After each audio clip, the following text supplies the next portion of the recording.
सुनेत्रा पवारांच्या जागी छगन भुजबळ राज्यसभेवर खासदार म्हणून जाणार. सुनेत्रा पवारांच्या राजीनाम्यानंतर चर्चांनी धरला जोर. महाराष्ट्र विधानसभेच्या बारामतीतील पोटनिवडणुकीचा निकाल जाहीर झालेला आहे. यामध्ये उपमुख्यमंत्री सुनेत्रा पवार यांचा बहुमताने विजय झाला आणि यानंतर त्या खासदारकीचा राजीनामा देण्यासाठी दिल्लीत दाखल झाल्या आहेत. आज त्यांनी दिल्लीत उपराष्ट्रपती CP राधाकृष्णन यांची भेट घेतली. राजीनामा सुपूर्द केला आहे. मात्र यानंतर आणखीन एका चर्चेला उधाण आले. 4 मे 2026 रोजी बारामतीमधील पोटनिवडणुकांचे निकाल जाहीर झाले.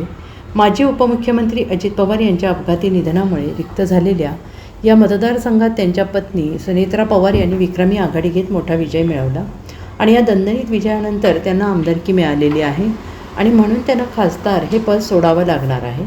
तर आता खासदार या पदावर छगन भुजबळ यांना जागा मिळणार का, या चर्चांनी जोर धरला आहे.